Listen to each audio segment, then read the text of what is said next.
প্রিয় শিক্ষার্থীরা, সার্কিটের খুঁটিনাটি সিরিজ নিয়ে আবারও তোমাদের সামনে চলে আসলাম। আমি ইকরাম হোসেন আজিম। তোমাদের এই সার্কিটের খুঁটিনাটি সিরিজের আজ এটা হলো সেকেন্ড ভিডিও। তোমরা যারা আগের ভিডিওটা দেখোনি এখনো, তোমরা অবশ্যই আমি এই ভিডিওর পোস্টের কমেন্টে কিংবা পোস্টের সাথেই আগের ভিডিওটা লিঙ্কটা দিয়ে দিব, অবশ্যই সেটা দেখে নিবে।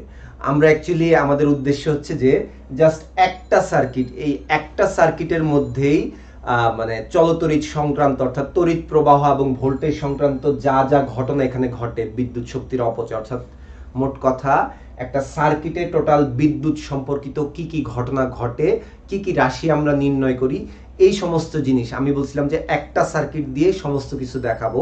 তা আগের ভিডিওতে মোটামুটি আমরা যে আমাদের যে টার্গেট ছিল যে এই টোটাল একটা বিদ্যুৎ উৎস মানে একটা ভোল্টেজ সোর্স এবং কতগুলো যন্ত্র মানে রোধ মিলে আমরা একটা টোটাল তড়িৎ প্রবাহ চলার সম্পূর্ণ পথ বা বর্তনী তৈরি করছিলাম, এবং সেখানে যে যন্ত্র বা রোধগুলো আছে সেই রোধের মধ্যে দিয়ে কি পরিমাণ প্রবাহ যাচ্ছে কিংবা দুই প্রান্তের বিভব পার্থক্য কিংবা যেটাকে আমরা বলি বিভব পতন, প্রতিটি যন্ত্র বা রোধের মধ্য দিয়ে তড়িৎ প্রবাহ, বিভব পার্থক্য কিংবা বিভব পতন, এই জিনিসগুলো আমরা নির্ণয় করছি।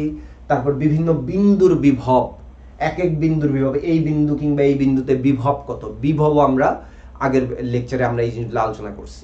তা আমি আজকের ভিডিওতে মূলত আগের ক্লাসে কি কি জিনিসগুলো নির্ণয় করছি সেগুলো ফার্স্টে লিখে নিব, এরপরে আমি দেখবো যে আর কি কি জিনিস এখান থেকে আমরা বের করতে পারি বা এই সম্পর্কে আর কি কি বলতে পারি। তা তোমাদের সুবিধার জন্য আজকে স্ক্রিনের পাশেই ওই যেই রাশির সংজ্ঞাগুলো আমাদের লাগে সবসময় সেগুলো রেখে দিছি। বিশেষ করে কাজ মানে আমরা জানি বল ইনটু সরণ, একক নিউটন মিটার। দেখো এমটা একটু বড় হাতের হয়ে গেছে, আমি ওই আলজেরিয়ান ফন্টে রাখছি, ফন্টটা বড় হয়ে গেছে খেয়াল করিনি। তো যাই হোক, তোমরা নিউটন মিটারের এমটা ছোট হাতের অবশ্যই। ক্ষমতা, কাজ হচ্ছে মানে ওয়াট মানে না ক্ষমতা মানে P = W/T, ক্ষমতার একক ওয়াট, তা ওইটা জুল পার সেকেন্ডে আমরা হিসাব করি। আর চলতড়িতের ক্ষেত্রে তো তড়িৎ প্রবাহ এবং বিভব বা বিভব পার্থক্যের হিসাব, অর্থাৎ অ্যাম্পিয়ার এবং ভোল্ট এককে এই দুইটার হিসাব আমাদের লাগে। তো এই জন্য আমি রেখে দিছি যে কোনো থিওরি টাইপ কোনো প্রশ্ন যদি সামনে পড়ে হয়তো এই সংজ্ঞাগুলো কাজে লাগবে। বিশেষ করে ওই যে I = Q/T, Q/T, এই কিউ এই জিনিসটা সম্পর্কে একটু বলে নেই। তোমরা এখনই খাতা কলম নিয়ে তাহলে রেডি হয়ে যাও, আমি শুরু করতেছি, আর দেরি না করি। তাহলে আমাদের এই খুঁটিনাটি সিরিজের আজকে এটা হচ্ছে সেকেন্ড ভিডিও। তো যেটা বলতেছিলাম, তড়িৎ প্রবাহ আমরা হিসেব করছিলাম যে কোনো একটা তারের মধ্য দিয়ে একক সময়ে প্রবাহিত চার্জ, তাহলে একক সময়ে প্রবাহিত চার্জ যদি হিসাব করি তাহলে আমরা প্রবাহ পাই যেটা অ্যাম্পিয়ার এককে, কুলম পার সেকেন্ড, চার্জের একক কুলম। তাহলে এখন তোমরা একটু চিন্তা করো যে একটা বস্তুর মধ্যে চার্জ আসে কখন। নরমাল তো আমরা জানি যে প্রত্যেকটা বস্তুই অতি ক্ষুদ্র ক্ষুদ্র পরমাণু দ্বারা গঠিত। সেটা হইতে পারে লোহার পরমাণু, হইতে পারে অক্সিজেনের পরমাণু, হইতে পারে হাইড্রোজেনের পরমাণু হলে পারমাণবিক সংখ্যা 1, নিউক্লিয়াসে একটা প্রোটন, বাইরের কক্ষপথে একটা ইলেকট্রনই ঘোরে। কিন্তু অক্সিজেন হলে অক্সিজেনের পরমাণুর তো নিউক্লিয়াসে 8টা প্রোটন, বাইরে 8টা ইলেকট্রন ঘোরে। লোহা 26 হচ্ছে তার পারমাণবিক সংখ্যা, তাহলে 26টা প্রোটন তার নিউক্লিয়াসে থাকে, বহিস্থ কক্ষপথে 26টা ইলেকট্রন ঘোরাফেরা করে। তো যাই হোক, যেটাই বলি, এই প্রত্যেকটা পদার্থের পরমাণুই সাধারণত চার্জ নিরপেক্ষ হয়। কি কারণে? কারণ নিউক্লিয়াসে যেই কয়টা প্রোটন, বাইরের কক্ষপথে বিভিন্ন কক্ষপথে ঠিক সেই কয়টা ইলেকট্রন থাকে। প্রোটন আর ইলেকট্রনের চার্জের মান আমরা জানি সমান, যে E = 1.6 × 10⁻⁻19 কুলম। এইটা প্লাস হইলে প্রোটনের চার্জ, মাইনাস হইলে ইলেকট্রনের চার্জ। এই জন্য কখন দেখবো যে E+, E- বিভিন্ন ভাবে থাকতে পারে। তো যেটাই থাকুক ওটা ফ্যাক্ট না, মানটা, চার্জের মানটা, এটা ইলেকট্রন হইলে মান নেগেটিভ, প্রোটন হইলে মান পজিটিভ। তা নরমালি পরমাণু চার্জ নিরপেক্ষ হয়। তাহলে বস্তুর মধ্যে চার্জ কখন আসে? যে নরমালি প্রোটন সংখ্যা, নিউক্লিয়াসের প্রোটন সংখ্যা আমরা চেঞ্জ করতে পারি না বা করি না। বিভিন্ন কক্ষপথ বা বহিস্থ কক্ষপথে বিভিন্ন ইলেকট্রনের সংখ্যা আমরা চাইলে ইলেকট্রন বের করে নিতে পারি বা বাইরে থেকে ইলেকট্রন পরমাণুতে দিতে পারি। তার মানে দেখো, নিউট্রাল বা সমান থাকা অবস্থায় বাইরে থেকে বাড়তি ইলেকট্রন দিচ্ছ, তার মানে বস্তু হয়ে যাবে নেগেটিভ চার্জ। অথবা নিউট্রাল বা সমান থাকা অবস্থায় কোনো একটা কক্ষপথ থেকে ইলেকট্রন বের করে নিচ্ছ, তার মানে ইলেকট্রনের ঘাটতি, তার মানে প্রোটন সংখ্যা বেশি, পরমাণুটা হয়ে যাবে পজিটিভ চার্জ যুক্ত। তার মানে এই দেখো, সমান থেকে যদি বেশি পরিমাণে ইলেকট্রন থাকে নেগেটিভ চার্জ, সমান থেকে যদি কম পরিমাণে ইলেকট্রন থাকে তাহলে পজিটিভ চার্জ। প্রোটন কম বেশি হওয়ার কোনো কথাবার্তা আমরা বলবো না, কারণ এই যে সমান থেকে ইলেকট্রন কমে গেলে অটোমেটিক প্রোটন সংখ্যা বেশি, আবার সমান থেকে ইলেকট্রন বেড়ে গেলে অটোমেটিক প্রোটন সংখ্যা কম। তো ওভাবে প্রোটন নিয়ে আর বলার দরকার নেই। তো ওভাবে আমরা হিসাব করব যে বাড়তি কয়টা ইলেকট্রন কিংবা কয়টা ইলেকট্রনের ঘাটতি আছে, কয়টা বাড়তি ইলেকট্রন, কয়টা ঘাটতি ইলেকট্রন। ওই ইলেকট্রনের সংখ্যা যদি জানি, তার সঙ্গে চার্জের পরিমাণটা গুণ করে দিলেই কিন্তু আমরা প্রবাহের হিসাবটা বা মোট চার্জের হিসাবটা পাই। তো যার কারণে দেখবা যে আমরা তো এই সার্কিটের মূল প্রবাহ, তারপরে বিভিন্ন রোধের প্রবাহ বের করছি। যদি প্রশ্ন করে যে কোনো একটা রোধের মধ্য দিয়ে প্রতি সেকেন্ডে কয়টা চার্জ যাচ্ছে, চার্জ মানে কি ইলেকট্রনই যায়, তা আমরা প্রবাহের দিক যেহেতু ধরি পজিটিভ চার্জের দিকে, জন্য ইলেকট্রন কথাটা উল্লেখ করি না, বলি যে কয়টা চার্জ যাচ্ছে, প্রতি সেকেন্ডে কয়টা চার্জ যাচ্ছে। তার মানে চার্জের সংখ্যা যখন হিসাব করতে বলবে, চার্জের সংখ্যা, চার্জের পরিমাণ নিয়ে টেনশন নাই, প্রবাহ আর কত সেকেন্ড ধরে প্রবাহ হচ্ছে সেই এই দুইটা জানলে আইটি এ পাশে গুণ করলে কিন্তু চার্জের পরিমাণটা বের করে নিতে পারবা। কিন্তু কয়টা চার্জ যাচ্ছে বা কয়টা ইলেকট্রন যাচ্ছে সেইটা যদি আমরা হিসাব করি, এই কিউ কে লিখতে হবে এনই। অর্থাৎ কোন একটা বস্তুর চার্জ বলতে যে কোনো মান হইতে পারে না, ইলেকট্রন বা প্রোটনের চার্জের পূর্ণ সংখ্যার গুণফল হয়। এই যে এটাকে আমরা লিখি এভাবে যে 10টা ইলেকট্রনের চার্জ নাইলে 15টা ইলেকট্রনের চার্জ, কখনো আড়াই কিংবা দেড় মানে ভগ্নাংশ সংখ্যক ইলেকট্রন থাকা কিন্তু সম্ভব না। যার কারণে এই চার্জের মানটা সবসময় কোয়ান্টাইজড, আর এটাকে আমরা বলি আধানের কোয়ান্টায়ন। চার্জের মান যে কোনো মান হইতে পারে না, ইলেকট্রন বা প্রোটনের চার্জের পূর্ণ সংখ্যার গুণফল হবে। তো যাই হোক, ওটা স্থির তড়িতের বেসিক অ্যাকচুয়ালি। তা আমাদের এই চলতড়িতে এটা কিভাবে কাজে আসবে, মাঝে মাঝে বলবে যে তাহলে তারের মধ্য দিয়ে, যেমন প্রশ্ন দিল যে ফর্মুলাটা দাঁড়ায় কি, I = NE/T। তার মানে তুমি তাহলে প্রশ্ন কেমন হতে পারে চিন্তা করো, যে তুমি এই রোধের মান আর এই কারেন্ট ভোল্টেজ দিয়ে সবকিছু হিসাব করে মনে করো যে তুমি এই R2 রোধের মধ্য দিয়ে প্রবাহ পাইলা, মনে করো হচ্ছে যে 2/3 অ্যাম্পিয়ার বা যাই হোক 1/3 অ্যাম্পিয়ার, যেটাই বলি ওই হিসাব যা পাইছো, প্রবাহ পাইছো। তোমাকে এখন বললো যে 2 সেকেন্ড বা 3 সেকেন্ড, অর্থাৎ টাইম একটা দিয়ে দিল 2 সেকেন্ড, 2 সেকেন্ডে কি পরিমাণ চার্জ এর মধ্য দিয়ে প্রবাহিত হয়, তার মানে চার্জের সংখ্যা, কি পরিমাণ চার্জ, মানে চার্জের পরিমাণ যদি চাই তাহলে কিউ বের করবা। কিন্তু কয়টি চার্জ বা চার্জ, কয়টা ইলেকট্রন এটার মধ্যে দিয়ে ক্রস করে, বা কয়টা পজিটিভ বা নেগেটিভ চার্জ এই যন্ত্রের মধ্য দিয়ে ক্রস করে, এটা যদি বলে তাহলে তখন এই যে এটাকে ভেঙে লিখবা n আমাদের বের করা লাগবে, ই এর মান আমরা জানি, এই যে দেওয়া আছে। তো এই ইকুয়েশনে nটা খালি বের করবা। তো এটা জাস্ট বাড়তি বলে দিলাম তোমাদেরকে। তো এটা একটু তুলে নাও, এটা আমি মুছে দিচ্ছি। আমি অ্যাকচুয়ালি এই সার্কিটের মধ্যে এখন আমি দেখব যে আগের লেকচার থেকে কি কি জিনিস পাইছিলাম, ওই জিনিসগুলো একটু লিখে নিয়ে তারপর আমি দেখবো যে নতুন এখানে কি কি পাওয়া যায়। ওকে,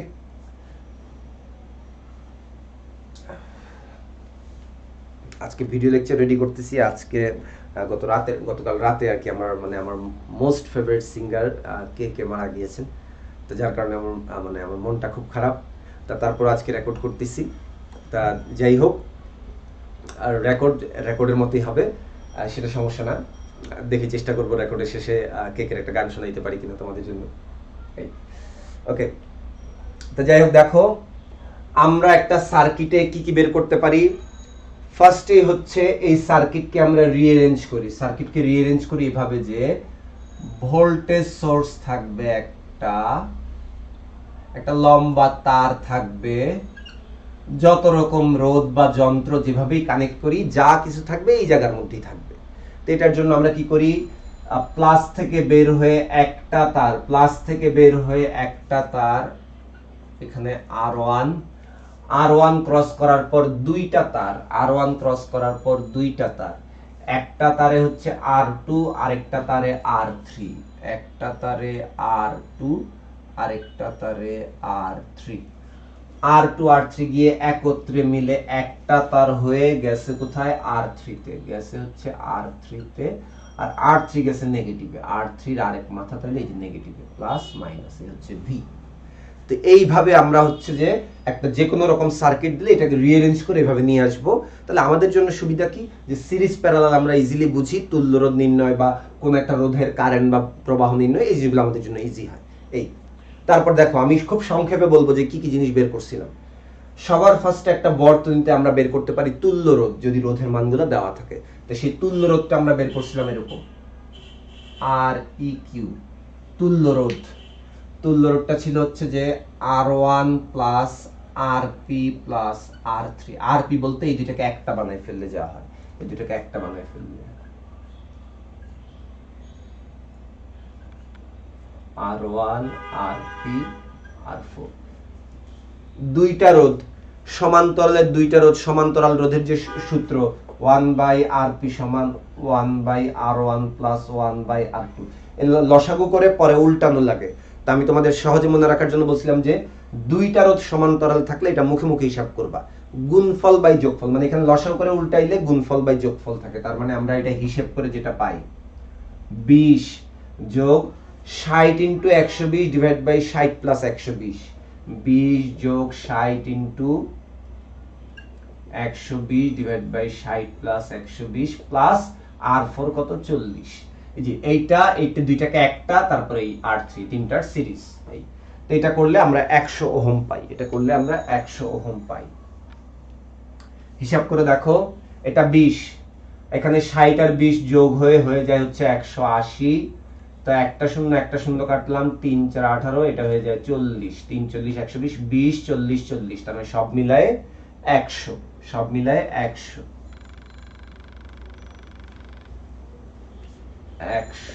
ওহম। ওকে, লিখে রাখলাম। এটা আগের ভিডিওতে খুব ভালোভাবে দেখাইছি, আলাদাভাবে দেখানোর কিছু নেই।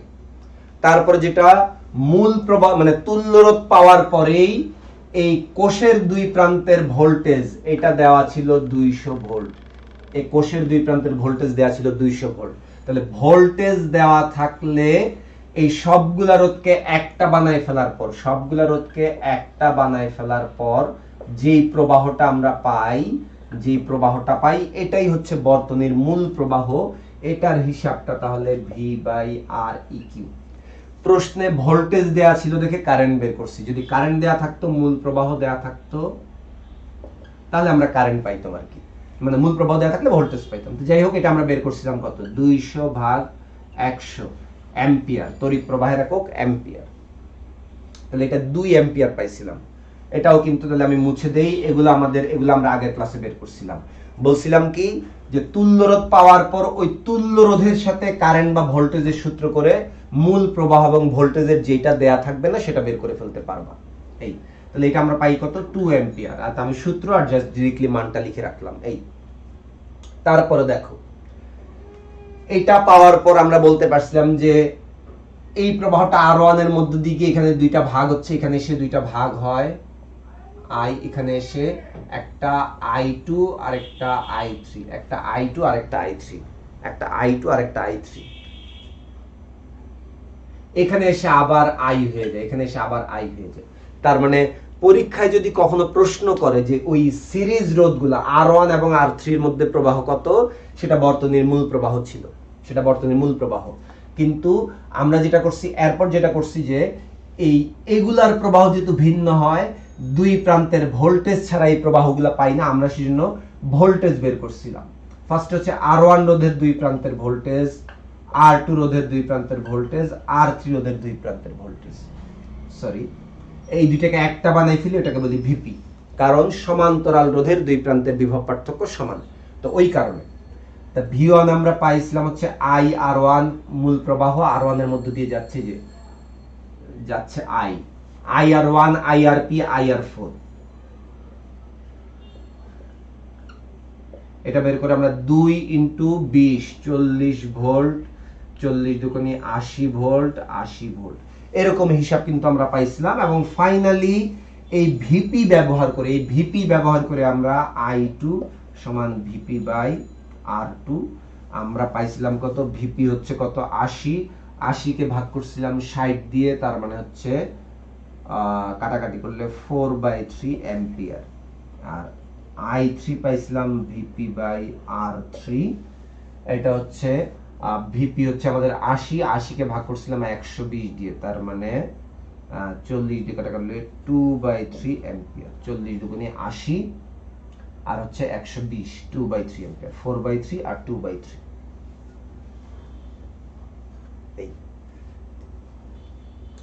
তো যাই হোক, এই জিনিসগুলো হচ্ছে আমরা আগের ক্লাসে বের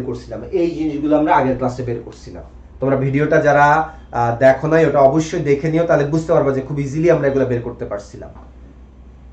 যে বর্তনীর মূল প্রবাহ পাইছি ফার্স্টে, মূল প্রবাহ সিরিজগুলোর মধ্যে দিয়ে যায় সমান্তরালে ভাগ হয়, সেই প্রবাহ বের করার জন্য দুই প্রান্তের ভোল্টেজ দরকার হয়, সেই ভোল্টেজ বের করে নিয়ে তারপর আমরা করছি।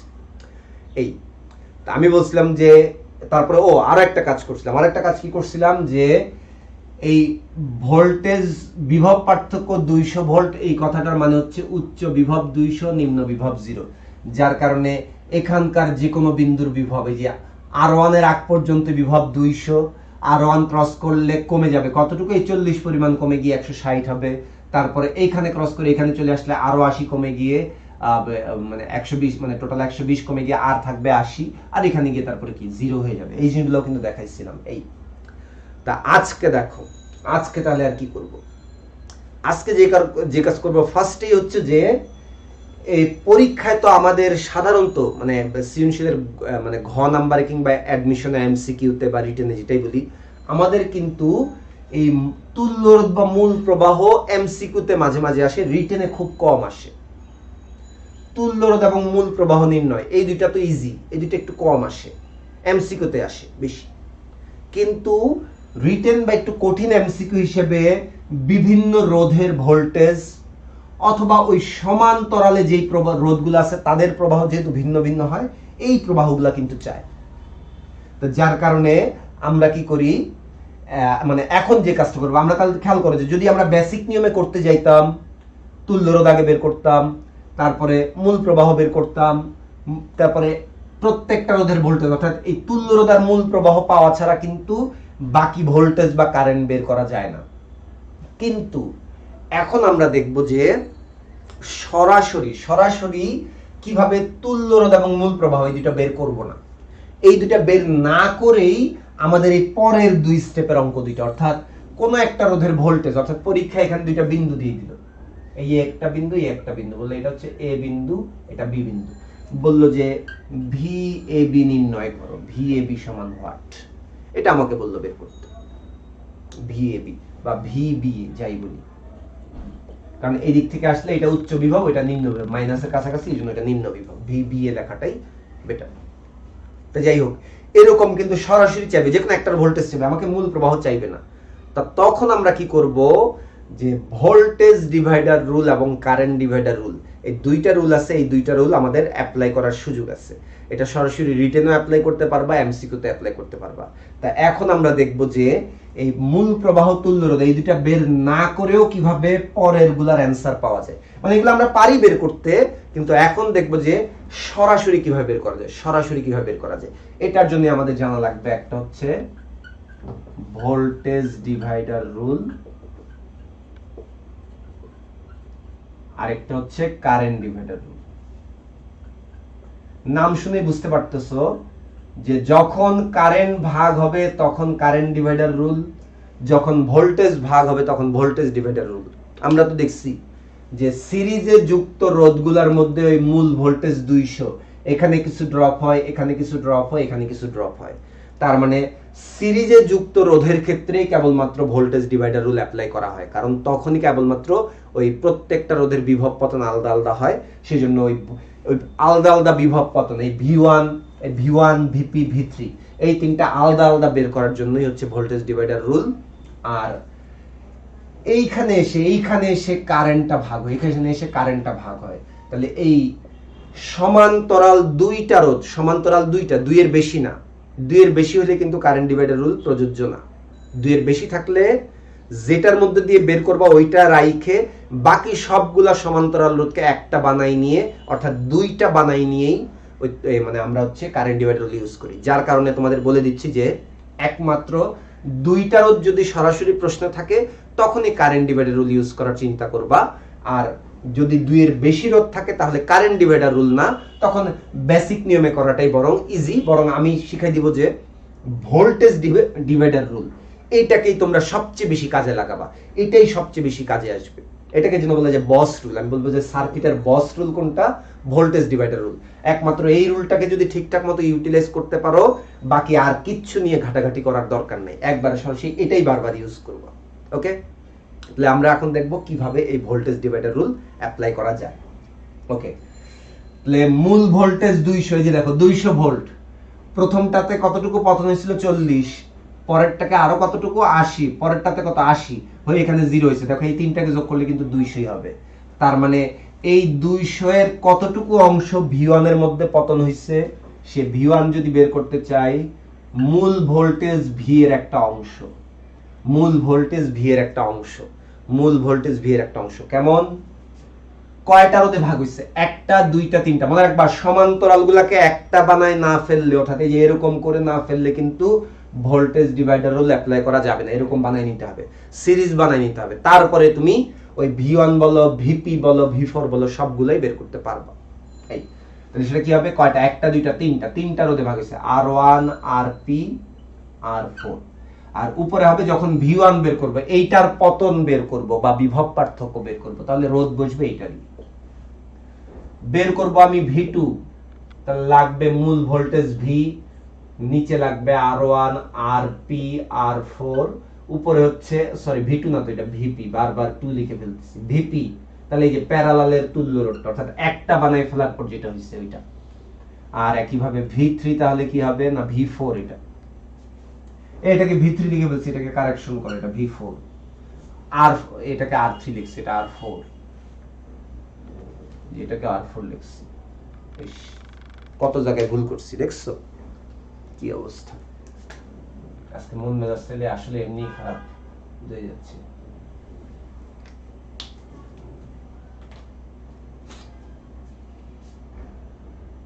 ওকে, তাহলে যেটা বলতেছিলাম কি,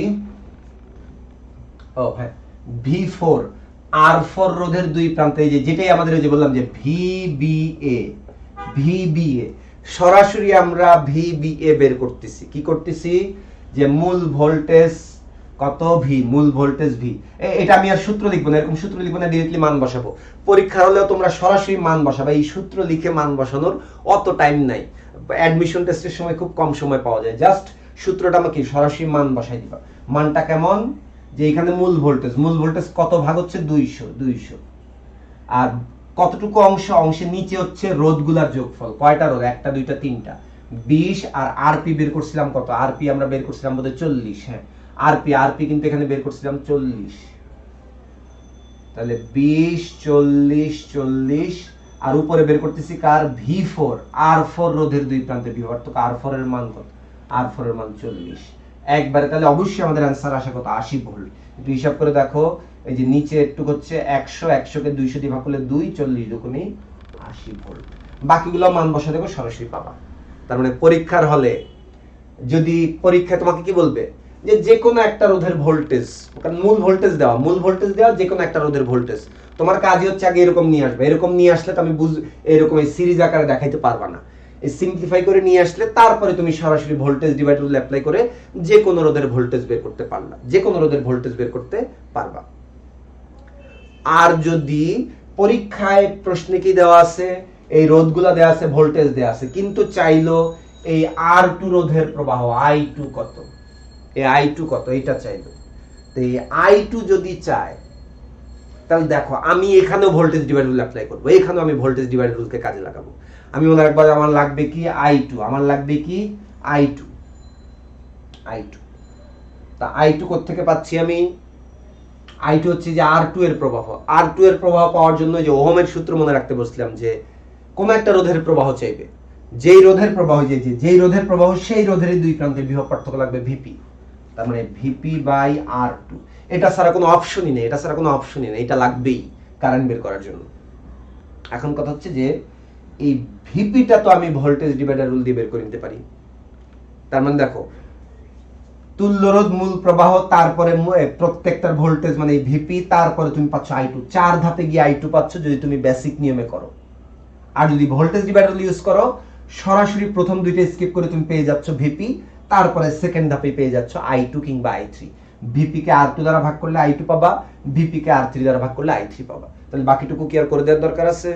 তাহলে আমরা কি বললাম, যে কোনো রোধের ভোল্টেজ চাইলো, সরাসরি ভোল্টেজ ডিভাইডার রুল, এক লাইনে উত্তর। কোন একটা রোধের কারেন্ট চাইলো, সাধারণত সমান্তরালে যারা আছে তাদেরই কারেন্ট চায়। তাহলে সমান্তরাল রোধের বিভব পার্থক্য যেটা ভিপি, সেই ভিপিটা আমরা কারেন্ট ডিভাইডার রুল দিয়ে বের করে নিয়ে তারপর R2 দ্বারা ভাগ করলে I2, R3 দ্বারা ভাগ করলে I3। তাহলে বুঝতে পারছো যে তাহলে গত ক্লাসে মূলত আমরা ডিটেইলস নিয়মে করছি, আজকে সেটা ফাঁকিবাজি করে একটু সময় কমানোর চেষ্টা করলাম আর কি। তো পরীক্ষাতে তোমরা এই কাজটা করতে পারবা। আর কারেন্ট ডিভাইডার রুল একমাত্র তখন ইউজ করবা যখন দেখবা যে বর্তনীর মূল প্রবাহটা তোমার জানা আছে। তা সাধারণত প্রশ্নে ভোল্টেজ না দিয়ে যদি মূল প্রবাহ দেয়া থাকে, তাহলে মূল প্রবাহ থেকে এই ভাগ হয়ে যাওয়া প্রবাহগুলা বের করার সময় কেবলমাত্র কারেন্ট ডিভাইডার রুল ইউজ করবা, বাকি ক্ষেত্রে দরকার নাই। ভোল্টেজ ডিভাইডার রুল দিয়ে তো বের করা যাচ্ছে, আমার কারেন্ট ডিভাইডার ইউজ করার দরকার কি? একমাত্র তখনই ইউজ করবা যখন মূল প্রবাহটা দেয়া থাকবে। কারণ মূল প্রবাহ দেয়া থাকলে তখন তো তুল্য রোধ প্রবাহ বের করে মূল ভোল্টেজটা বের করে তারপরে না তুমি ভোল্টেজ ডিভাইডার রুল অ্যাপ্লাই করতে পারবা। তার মানে ভোল্টেজ না দিয়ে যদি কারেন্ট দেয়া থাকে, ভোল্টেজ না দিয়ে যদি কারেন্ট দেয়া থাকে, তাহলে আমরা ভোল্টেজ ডিভাইডার রুল অ্যাপ্লাই করতে পারবো না সরাসরি। তখনই আমরা কারেন্ট বের করার জন্য কারেন্ট ডিভাইডার রুল ইউজ করব। আর যদি ভোল্টেজ বের করতে দেয়, তাহলে এই যে আই জেনে গেছি, বেসিক নিয়মিত V1 VP V4 বের করব। মোট কথা কোনো না কোনো উপায় আছেই তোমাদের জন্য।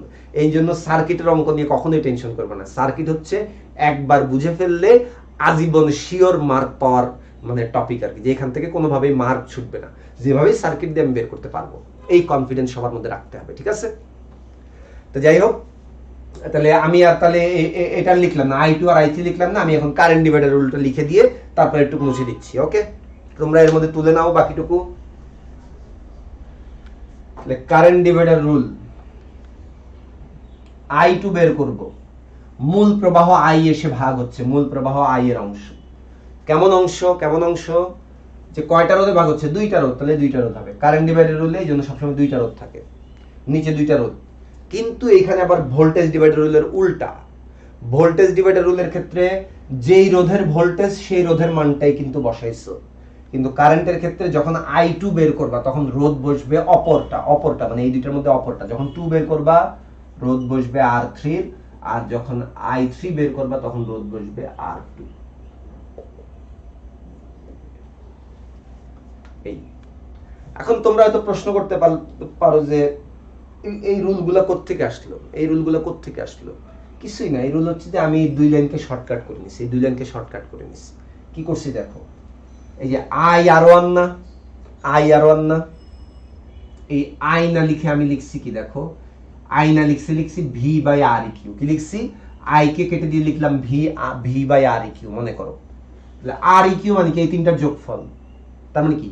V বাই এই তিনটার যোগফল সঙ্গে গুণ কি? R1। এই যে V বাই এই তিনটার যোগফল সঙ্গে গুণ হচ্ছে R1। বুঝতে পারছো?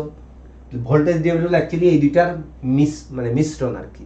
আর তারপরে এসে এই যে এই মানটা নিয়ে, যে ভিপির মানটা নিয়ে যদি এখানে বসাই দেই, ওই R3 নিচে যেহেতু R3 আছে, কাটাকাটি গিয়ে দেখো এই যে যখন I3 বের করছে উপরে R2 রয়েছে, আর এখানে যখন R2 রয়েছে তখন কাটাকাটি গিয়ে থাকে R3।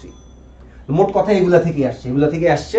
বুঝে নাও যে যা লিখছি ভুল লিখি নাই কখনো। মানে আমরা ভোল্টেজ ডিভাইডার রুল কখন অ্যাপ্লাই করতে পারবো? সবগুলা সিরিজে আছে, যে কোনো একটার ভোল্টেজ বের করব, তাহলে নিচে সবগুলা রোধের সিরিজ রোধের যোগফল, উপরে ঠিক সেই রোধটা সঙ্গে মূল ভোল্টেজ গুণ।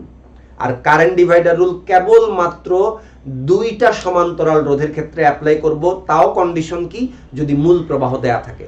মূল প্রবাহ দেয়া না থাকলে আমাদের কারেন্ট ডিভাইডার রুল ইউজ করার প্রয়োজনই পড়বে না। আমরা ভোল্টেজ ডিভাইডার রুল দিয়ে ভিপি বের করব, ভিপি কে পরে R2 বা R3 দ্বারা ভাগ করব। ওকে, সবাই বুঝছো?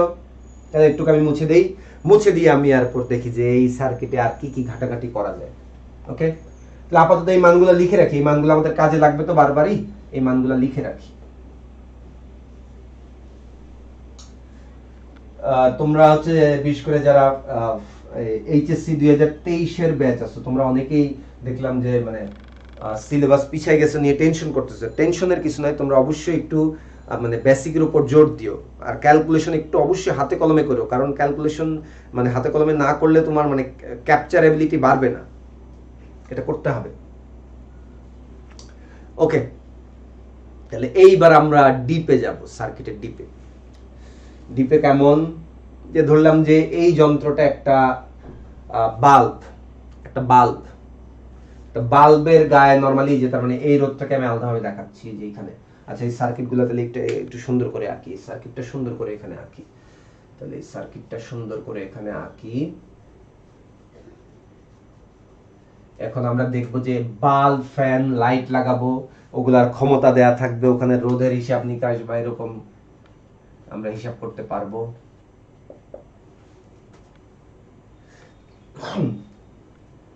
তাহলে সার্কিটটা কেমন, এই জায়গায় লাগাইলাম আমরা একটা বাল্ব,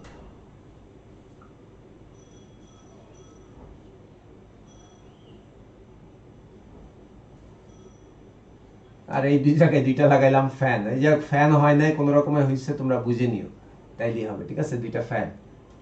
আর এইখানে লাগাইলাম কি লাগাবো, এটা ফ্রিজ, ফ্রিজ আঁকবো এখানে। আচ্ছা, ফ্রিজই আঁকলাম, ধরলাম।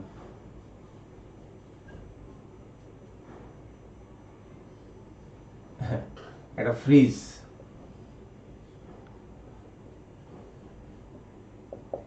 যদিও ফ্রিজের রোধ এত কম হয় না, এত 40 হয় না, এটা আরো বেশি হবে ফ্রিজের রোধ। তো যাই হোক, ওরকম বিভিন্ন যন্ত্র লাগানো আছে মনে করো। এখন যন্ত্র যখন কিনো, যন্ত্রের গায়ে কিন্তু অনেক কিছু লেখা থাকে, যন্ত্রের গায়ে বিভিন্ন জিনিস লেখা থাকবে। দেখবে যে যেমন যদি বাল্ব কিনো, বাল্ব কিংবা ফ্যান, এগুলার গায়ে বা অন্য কোনো যন্ত্রের গায়ে লেখা থাকে 220 ভোল্ট 60 ওয়াট, 220 ভোল্ট 60 ওয়াট। তো নরমালি এরকম গায়ে লেখা থাকলে ওই যে ভোল্ট একক দেখলে বুঝবে যে তার মানে কি দেয়া আছে বিভব পার্থক্য ভি। ওয়াট একক দেখলে এই যে ক্ষমতার একক ওয়াট, তার মানে বুঝবে যে দেয়া আছে বৈদ্যুতিক ক্ষমতা। তার মানে বৈদ্যুতিক ক্ষমতার সঙ্গে ভোল্টেজের হিসাব নিকাশ আসবে। তা আমাদের এখানে তো আমি কাজ আর সময়ের সঙ্গে না ক্ষমতার সম্পর্ক জানি, ভোল্টেজ বা কারেন্টের সঙ্গে কি ক্ষমতার কোনো সম্পর্ক আছে কি নাই এটা কি আমরা জানি? তো এটা একটু বলি, এটা একটু বললেই আমরা তাহলে এই সার্কিটের কত টাকা বিদ্যুৎ বিল আসবে এই সমস্ত হিসাব নিকাশে বুঝে ফেলবো ভালো মতো, ঠিক আছে? তাহলে দেখো, আমরা জানি P ইকুয়াল W/T, কিন্তু কথা হইল যে আমি একটা ভগ্নাংশের হরকে যে জিনিস দ্বারা গুণ করব, লবকেও একই জিনিস দ্বারা গুণ করতে পারি, তাতে কাটাকাটি কি একই জিনিসই থাকে। তাতে করে W/Q, দেখো স্ক্রিনে কি আছে, একক আধান নিয়ে যেতে কাজ, এটাই তো আমাদের ভোল্টেজ, তারপরে এটাকে আমরা লিখতে পারবো ভোল্টেজ ইনটু একক সময় প্রবাহিত চার্জ Q/T মানে কারেন্ট VI। বুঝতে পারছো? তার মানে কোন একটা রোধের মানে কোন একটা যন্ত্রের মধ্য দিয়ে কি কারেন্ট যাচ্ছে, মোট কথা মনে করো যে এই যে এই বাল্ব তো হচ্ছে আমাদের R1, এটা R2, এটা R3, এটা R4। R1 রোধের মধ্য দিয়ে প্রবাহ যাচ্ছে কি বর্তনীর মূল প্রবাহ 2 এম্পিয়ার যাচ্ছে। তাহলে আমি যদি এই R1 বাল্বের ক্ষমতা যদি বের করতে চাই, ক্ষমতা P1, যেখানে এই এর মধ্যে দিয়ে এই কারেন্ট যাচ্ছে, রোধ এত, তাহলে এই বাল্বের ক্ষমতা কত, এই যন্ত্রটার ক্ষমতা কত প্রতি সেকেন্ডে। এই ক্ষমতা কিন্তু এইভাবে পরীক্ষায় কিন্তু প্রশ্ন করে এইভাবে যে এই যন্ত্রে বা এই বাল্বে প্রতি সেকেন্ডে কত জুল বিদ্যুৎ শক্তি খরচ হচ্ছে, প্রতি সেকেন্ডে কত জুল, ওই যে জুল পার সেকেন্ডে কিন্তু ওয়াট এককে ক্ষমতা, তার মানে প্রতি সেকেন্ডে কতটুকু বিদ্যুৎ শক্তি খরচ হচ্ছে এটা যদি জানতে চাই, তার মানে বুঝবা যে অ্যাকচুয়ালি ক্ষমতাই চাচ্ছে। P1 সমান আমি বলতে পারবো V1 I, কারণ এই রোধের মধ্যে দিয়ে কারেন্ট যাচ্ছে কি বর্তনীর মূল প্রবাহ, এই যে মূল প্রবাহটাই যাচ্ছে, মূল প্রবাহটাই যাচ্ছে, সিরিজ যেহেতু মূল প্রবাহটাই যাচ্ছে। আর দুই প্রান্তের বিভব পার্থক্য আমরা বের করছিলাম কত, V1, তাহলে V1 I গুণ করলে তাহলে ভোল্টেজ পাইছিলাম 40, কারেন্ট হচ্ছে মানে 80 ওয়াট। P1 এর ক্ষমতা। তাহলে এখন বলো এই বিভিন্ন ফ্রিজ P1, P2, P3 বা P2, P3, P4 যাই বের করতে বলো, এগুলা কি আর আমার করাই দেওয়া লাগবে? দেখি তোমরা নিজের অ্যান্সার বের করো তো। P2 যখন বের করবা এই R2 রোধের প্রবাহ কি I2, আর দুই প্রান্তের ভোল্টেজ কি VP, তাহলে VP এর সঙ্গে I2 গুণ করবা, ভিপির সঙ্গে I2 গুণ হবে, তারপরে ভিপির সঙ্গে I3 গুণ হবে, P4 এর সময় তাহলে ভিপি না, এটা তো V4 এর সঙ্গে গুণ হবে মূল প্রবাহ I, কারণ এটার মধ্যে দিয়ে কারেন্ট যাচ্ছে, মূল প্রবাহ। কি কিছুটা বুঝতে পারছো? এই সার্কিটের মধ্যে কি এরকম ক্ষমতার অঙ্ক করছো এর আগে? না করে থাকলে দেখে নাও, আর যদি করে থাকো তাহলে তো বুঝতেই পারছো এটা আহামরি কঠিন কিছু না। তার মানে পরীক্ষায় দেয়া থাকবে ভোল্টেজ আর রোধী, শুধু যে ওহমের সূত্র ব্যবহার করে অঙ্কই আসবে তা তো না, এরকম যে হবে এরকম কোন নিশ্চয়তা আছে? ওরকম কোন নিশ্চয়তা নাই। চাইলে এরকম বলবে যে তাহলে এরকম ওই R4 রোধে প্রতি সেকেন্ডে কি পরিমাণ বিদ্যুৎ শক্তি খরচ হচ্ছে, মানে বৈদ্যুতিক ক্ষমতাই চাইছে তোমার কাছে। তা তুমি কি করবা? ভোল্টেজ আর কারেন্টের মান দুইটা গুণ করলেই পেয়ে যাবা। কিন্তু আমাদের কারণ মনে না, আমি ভোল্টেজ আর কারেন্ট গুণ করব না, আমি অন্য কিছু দিয়ে করব। অন্য কিছু দিয়ে করার কি উপায় আছে? আছে, আরো দুইটা উপায় আছে। কিভাবে? ওহমের সূত্র I ইকুয়াল ভি বাই আর অথবা ভি ইকুয়াল IR, এই দুইটা তো সব সময় জলজন্ত রয়ে গেছে, এগুলাকে তো ইউজ করা যায় যে কোনো জায়গায় কারেন্ট ভোল্টেজের ক্ষেত্রে। তার মানে আমি যদি এখানে I কে রিপ্লেস করি ভি বাই আর দ্বারা, তার মানে ভি স্কয়ার বাই আর। যদি আমি ভি কে রিপ্লেস করি IR দ্বারা, তাহলে পেয়ে যাব কি? I square R, I square R. তার মানে খেয়াল করে দেখো যে তুমি সার্কিটের তুল্য রোধ পাইছো, মূল প্রবাহ পাইছো, প্রতিটি রোধের বিভব পার্থক্য প্রবাহ পাইছো, বিভিন্ন বিন্দুর বিভব পাইছো, এমনকি প্রত্যেকটা রোধের মধ্যে প্রতি সেকেন্ডে কি পরিমাণ বিদ্যুৎ শক্তি খরচ হচ্ছে, অর্থাৎ ওই যন্ত্রগুলোর ক্ষমতাগুলোও তুমি পেয়ে যাচ্ছ। এবং এটা বের করার সময় তুমি চাইলে ভিআই নাইলে এটা, আর যদি মনে করো যে V1I দিয়ে করবা না, তাহলে কি করবা? তুমি ভি স্কয়ার আর দিয়ে করতে যাচ্ছ। তার মানে P1, এই যন্ত্রের দুই প্রান্তের বিভব পার্থক্য কত? V1 স্কয়ার, রোধের মান কত? R1, V1 স্কয়ার R1, এটা দিয়েও করতে পারো। তোমার ইচ্ছা হল যে না আমি কারেন্টটা রোধ দিয়ে করব, এটার মধ্যে দিয়ে মূল প্রবাহ I যাচ্ছে, রোধের মান R1, তাহলে I স্কয়ার R1 দিয়েও করতে পারো। কত ভাবে করা যায়, প্রত্যেকটা অঙ্ক বিভিন্ন ভাবে করা যায়। তাহলে তোমরা চিন্তা করো যে প্রশ্ন চাইলে টিচার তোমাদেরকে কতটা প্যারা দিতে পারে, মানে কত ভাবে কোশ্চেন করতে পারে, একটু নিজেরা চিন্তা করে দেখো, ঠিক আছে? যে সার্কিটে ওই একটাই কয়টা জিনিস বের করলাম, হিসাব পাইছো? হিসাব করতে থাকো, আরো বের করব আরো। ওকে, তাহলে একটু তুলে নাও এখানে, তুলে নাও। তুলে নিতে নিতে আরো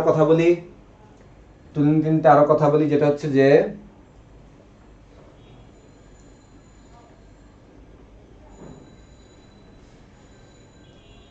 তোমাদের একক তোমরা মনে রাখো না, অবশ্যই একক মনে রাখতে হবে। দেখো ভোল্ট আর কারেন্ট গুণ করলে ভোল্ট অ্যাম্পিয়ার, 1000 ভোল্ট অ্যাম্পিয়ার। মাঝে মাঝে যন্ত্রের গায়ে লেখা থাকে 1000 ভোল্ট অ্যাম্পিয়ার। ভোল্ট অ্যাম্পিয়ার কিসের একক? তোমার সাথে সাথে মনে হবে ভিআই মানে ভোল্টেজ আর কারেন্ট গুণ করছে, অবশ্যই তাহলে ক্ষমতা। 1000 ভোল্ট অ্যাম্পিয়ার মানে অবশ্যই কি 1000 ওয়াট। তার মানে দেখো এই যে 1 ওয়াট, এটা সমান কি 1 জুল পার সেকেন্ড, এটা মানে 1 ভোল্ট অ্যাম্পিয়ার, এইটা মানে 1 ভোল্ট স্কয়ার পার ওহম, ভোল্ট স্কয়ার ওহমের ইনভার্স। আর এখানে আই স্কয়ার আর, তার মানে 1 অ্যাম্পিয়ার স্কয়ার ওহম।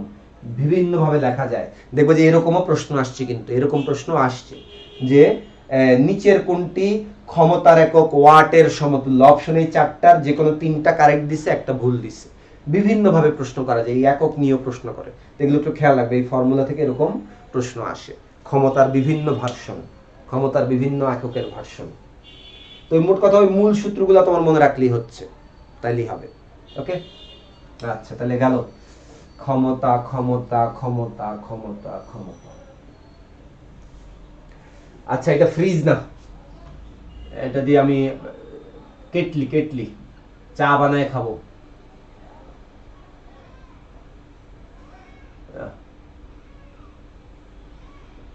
যাই হোক, এটা হিটার, ইলেকট্রিক হিটার বা ইলেকট্রিক কেটলি, যেটাতে পানি গরম করে মানে চা কফি খাওয়া যায় আর কি।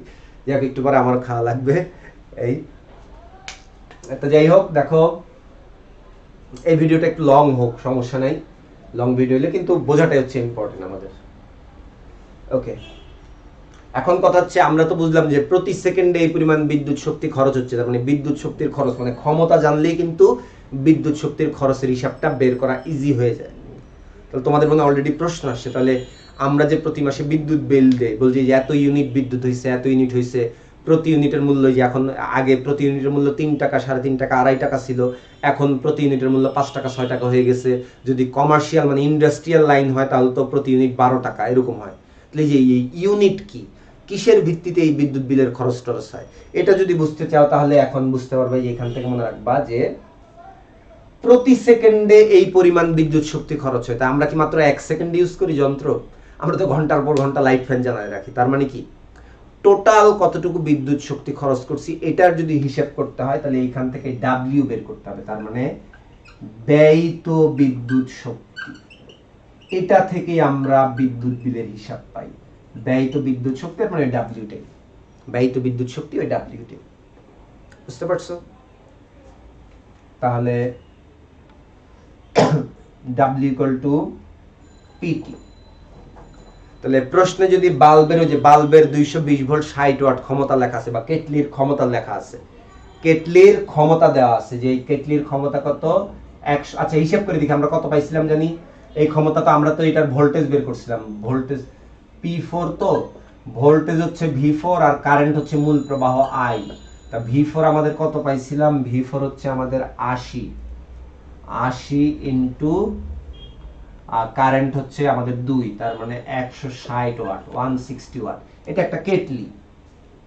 বললো যে এই যে R4 রোধে একটি কেটলি বসানো, এই কেটলি দিয়ে তুমি হচ্ছে যে এই কেটলি 2 ঘন্টা জ্বালাইলা, 2 ঘন্টা ব্যবহার করলা, টাইম কত? 2 আওয়ার। 2 ঘন্টা ধরে কেটলিতে পানি গরম করলা বা কিছু করলা, কতটুকু বিদ্যুৎ বিল মানে কতটুকু বিদ্যুৎ শক্তি খরচ হবে, মানে বিদ্যুৎ বিলের হিসাব নিকাশ। ব্যয়িত বিদ্যুৎ শক্তি কত ইজিলি হিসাব করতে পারবা। ক্ষমতা কত আমাদের? 160 ওয়াট, 160 ইন্টু এটা 2, একক দেখো ওয়াট আওয়ার, একক কিন্তু ওয়াট আওয়ার, খেয়াল করে একক লিখছি কি ওয়াট আওয়ার। ক্ষমতা ওয়াট এককে পাইছি আর এটা হচ্ছে আওয়ার।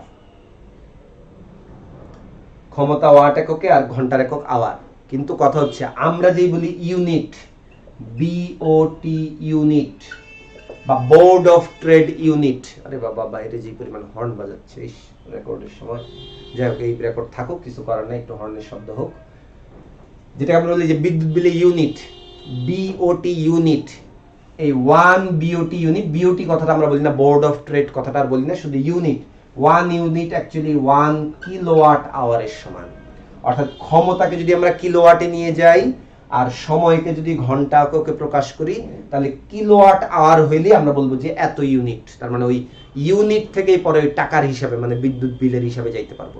যার কারণে সময় সাধারণত ঘন্টায় থাকে, যদি মিনিটে থাকে তাহলে 60 দিয়ে ভাগ করে ঘন্টায় নিয়ে যাবা, যদি দিনে থাকে তাহলে 24 দিয়ে গুণ করে ঘন্টা, মোট কথা ঘন্টায় নিয়ে যেতে হবে সবসময় ঘন্টায় নিয়ে যেতে হবে। তাহলে ঘন্টায় যদি নিয়ে যাও আর ঘন্টাতেই আছে এখানে, কিন্তু ক্ষমতা আছে কি ওয়াট এককে।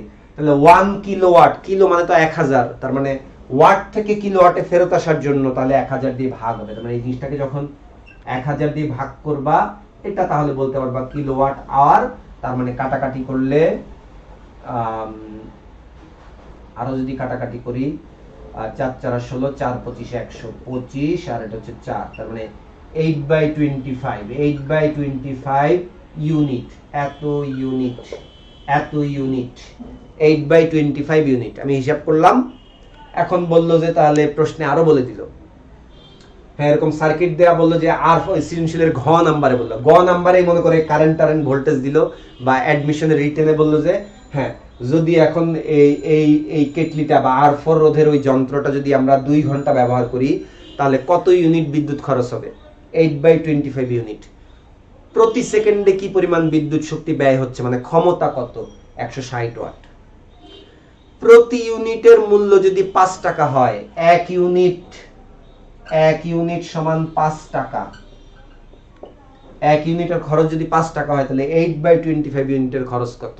তাহলে সুতরাং এটার ক্ষেত্রে খরচ হচ্ছে 8/25 কে গুণ করতে হবে 5000, অর্থাৎ 1 ইউনিটের খরচ, 1 ইউনিট যদি 5 টাকা হয় তাহলে 10 ইউনিট 10 × 5, এত ইউনিট এত × 5, মোট কথা যত ইউনিট হবে এটার সাথে ওই টাকার সংখ্যা পার ইউনিটের টাকার সংখ্যাটা গুণ করে দিবা, তাহলে একবারে টাকা এককে বিদ্যুৎ বিল পেয়ে যাবা। তাহলে সবাই কি বিদ্যুৎ বিলের হিসাব বুঝছো? একটু ভালো করে দেখো আরেকবার। আমি এটা লিখে নেই, কাটাকাটি করলে 8/5 টাকা, এত টাকা। তাহলে প্রথম থেকে সার্কিটের রোধ ভোল্টেজ দেয়া আছে, তুল্য রোধ পাই, মূল প্রবাহ পাই, প্রতিটি রোধের ভোল্টেজ পাই, সমান্তরাল মানে প্রতিটি রোধের প্রবাহ পাই। এরপরে আমরা ওই ক্ষমতার সূত্র ইউজ করে, আচ্ছা আই স্কয়ার আরটা তো মুছে দিছি, ক্ষমতা কিংবা ওহমের যে কোনোটা ইউজ করে আমরা চাইলে কোন একটা রোধের ক্ষমতাও বের করতে পারি। সাথে যদি সময় দেয়া থাকে, তাহলেই কেবলমাত্র আমরা বিদ্যুৎ বিল বা ব্যয়িত বিদ্যুৎ শক্তির হিসাব আসবে। সময় দেওয়া না থাকলে ব্যয়িত বিদ্যুৎ বিলের হিসাব আসবে না, যে কতক্ষণ ধরে ব্যয় করছো ওটাই যদি না বলে তাহলে বিদ্যুৎ বিলের হিসাব করবা কেমনে? এই পিটি এইভাবে করতে পারো। তো সেটা কিলোওয়াট আওয়ারে নিয়ে এসে ওইটাকে বলতে পারবো ইউনিট, তারপরে টাকার দিয়ে গুণ করে দিলে টাকার হিসাব পাবো, পার ইউনিটের টাকা দিয়ে। ওকে, তাহলে আশা করি এটাও মোটামুটি পারবা। সাথে আর একটু চেঞ্জ করে কি হইতে পারে এই প্রশ্নটা একটু দিয়ে দেই, যে এই প্রশ্নটা চেঞ্জ করে আর কত ভাবে হইতে পারে। তার মানে তুমি এখন অ্যাকচুয়ালি কোন সূত্র ইউজ করছো? এই অঙ্কটা করার জন্য আমি কোন সূত্র ইউজ করছি? ক্ষমতাটা কোন সূত্র দিয়ে বের করছি? ভোল্টেজ ইনটু কারেন্ট, এটা দিয়ে বের করছি। তার মানে এই ডাব্লিউ সমান তুমি চাইলে ভিআইটি লিখতে পারবা, এই ডাব্লিউ সমান চাইলে ভি স্কয়ার বাই আরটি লিখতে পারবা, sorry V square by R into T এটা লিখতে পারবা, অথবা চাইলে আই স্কয়ার আর টি এটাও লিখতে পারবা। দাঁড়াও একটু নীল কালি দিয়ে একটু মার্ক করে রাখি।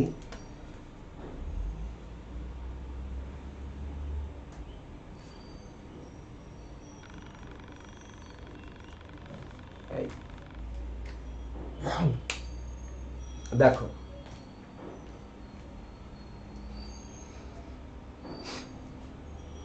তাহলে আমরা দেখো জাস্ট একটা সার্কিট, এই সার্কিট এগুলা দেয়া আছে, বাড়তি কি আছে? টাইম, সময়। শুধুমাত্র রোধ আর ভোল্টেজ থেকে আমি সব কিছু বের করছি, ক্ষমতাও বের করে ফেলছি।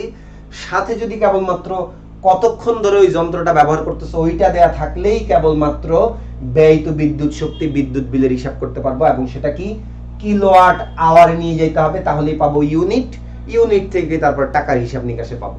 এই এখন চলে যাই একটু ইন্টারমিডিয়েটের সেকেন্ড পেপারে, ফিজিক্স সেকেন্ড পেপারের তাপগতিবিদ্যায়, যেটা তোমাদের 9-10-এও কিন্তু হচ্ছে যে ওই যে আদর্শ গ্যাসের মানে পদার্থের অবস্থা এবং চাপ বা তাপের যে চ্যাপ্টারটা, ওখানে তোমরা পাইছো গৃহীত বা বর্জিত তাপ।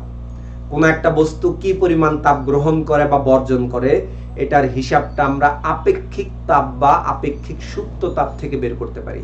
আপেক্ষিক তাপ কিংবা আপেক্ষিক সুপ্ত তাপ। তো তোমরা যারা আগে যদি এই জিনিসগুলো সম্পর্কে আইডিয়া না থাকে, তোমাদের জন্য 1-2 মিনিট আমি ব্যয় করতেছি যে গৃহীত তাপ বা বর্জিত তাপের হিসাব করা হয় কিভাবে। তো এখানে একটা সংজ্ঞা আছে, একটাকে আমরা বলি আপেক্ষিক তাপ, আর একটা হচ্ছে আপেক্ষিক সুপ্ত তাপ। ফ্রিজে কি এসিড সাউন্ড, গড়গড় সাউন্ড হচ্ছে, এই যে মাঝে মাঝে টেম্পারেচার একটু চেঞ্জ হলে গড়গড় সাউন্ড হয়। নতুন এসি বোধহয় স্ট্যান্ডটা ঠিক মতো বসে না, এই জন্য সাউন্ড করতেছে। আচ্ছা যাই হোক, আপেক্ষিক তাপ এবং আপেক্ষিক সুপ্ত তাপ, এটার হিসাবটা কি? 1 কেজি ভরের বস্তুর তাপমাত্রা 1 কেলভিন পরিমাণ বাড়াই দিব বা কমাই দিব। 1 কেজি ভরের বস্তুর তাপমাত্রা 1 কেলভিন বাড়াই দিব কিংবা কমাই দিব, তাহলে তাপ গ্রহণ করবে না হলে বর্জন করবে। এই হিসাবটাই হচ্ছে আপেক্ষিক তাপ। তা আমরা বলি যে এরকম যে m কেজি ভরের বস্তুর তাপমাত্রা, ভর m কেজি, অবশ্যই কেজি একক, এসআই একক, m কেজি ভরের বস্তুর তাপমাত্রা 1 কেলভিন বা 1 ডিগ্রি সেলসিয়াস। কারণ পার্থক্য যখন বলবা ডিগ্রি সেলসিয়াসও যা, কেলভিনেও তা, কিন্তু তাপমাত্রার এসআই একক যেহেতু কেলভিন, আমরা কেলভিনই বলবো। যে m কেজি ভরের বস্তুর তাপমাত্রা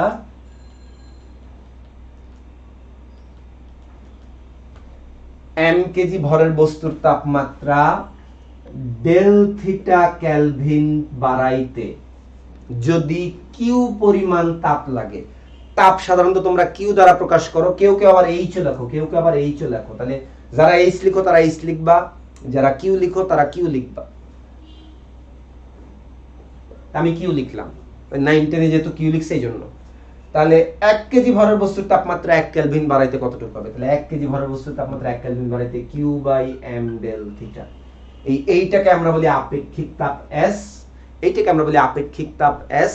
তো সেই যার কারণে বস্তুর যদি আপেক্ষিক তাপ জানা থাকে তাহলে দেখো এম ডেল থিটা ওই পাশে গুণ করে দিলে, এম ডেল থিটা ওই পাশে গুণ করে দিলে, এম ডেল থিটা ওই পাশে যদি গুণ করে দেই তাহলে আসবে হচ্ছে গৃহীত বা বর্জিত তাপ, গৃহীত বা বর্জিত তাপ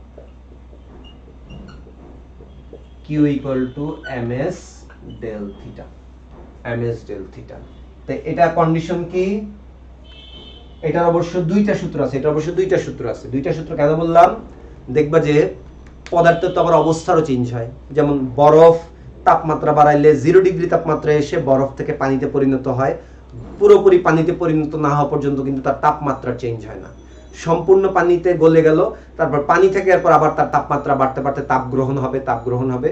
যখন 100 ডিগ্রি সেলসিয়াসে যাবে তখন আবার দেখা যাবে যে পুরোপুরি বাষ্পে পরিণত না হওয়া পর্যন্ত ওই তাপমাত্রা 100 ডিগ্রিতে স্থির থাকবে। তারপর আরো তাপ দিলে দেখা যাবে তাপমাত্রা আরো বাড়বে, বাষ্প হয়ে তাপমাত্রা বাড়বে। তার মানে দেখো এই তিনটা ভিন্ন ভিন্ন অবস্থায় ট্রানজিট গৃহীত বা বর্জিত তাপের সময় অবস্থারও পরিবর্তন করতে পারে। তা আমি যে সূত্র লিখছি এটা একমাত্র কখন? যখন তাপমাত্রার পরিবর্তন হবে। কিন্তু যখন অবস্থার পরিবর্তন হবে তখন তো তাপমাত্রার চেঞ্জ হয় না। তার মানে 0 ডিগ্রির 1 কেজি বরফ রাখছি, আমি তাপ দিচ্ছি, থার্মোমিটার লাগাই রাখছি, দেখাচ্ছে থার্মোমিটারে 0ই দেখাচ্ছে, কিন্তু আমি তাপ দিচ্ছি, বরফটা আস্তে আস্তে গলে যাচ্ছে। তার মানে সম্পূর্ণ বরফ গলে যাওয়া পর্যন্ত টেম্পারেচার 0ই দেখাচ্ছে। তো এই ক্ষেত্রে তাপমাত্রা বৃদ্ধিতে কোনো তাপ ব্যবহৃত হয় না, বরং কঠিন অবস্থা থেকে তরল অবস্থাকে অর্থাৎ অণুগুলোর বন্ধন ভেঙে দূরে দূরে আনতে ওই শক্তিটা ব্যয় হয় বা তাপটা ব্যয় হয়। এই জন্য এই তাপটাকে আমরা বলি সুপ্ত তাপ। তার মানে তাপমাত্রা পরিবর্তনের সময় ms ডেল থিটা, এই এসটা হচ্ছে আপেক্ষিক তাপ, কিন্তু অবস্থার পরিবর্তনের ক্ষেত্রে কোনো তাপমাত্রার পরিবর্তন হয় না। আর এইখানে আমরা আপেক্ষিক তাপ না বসায় বসাবো আপেক্ষিক সুপ্ত তাপ। তার মানে সংজ্ঞাটা বলি এরকম যে 1 কেজি বরফকে পানিতে পরিণত করব, জাস্ট কি পানিতে পরিণত করব। তার মানে m কেজি বস্তুর অবস্থার পরিবর্তনে যদি q তাপ হয় তাহলে একক ভরের বস্তুর তাপমাত্রা মানে অবস্থার পরিবর্তনে তাহলে কি q বাই m, এটাকে আমরা বলি সুপ্ত তাপ L।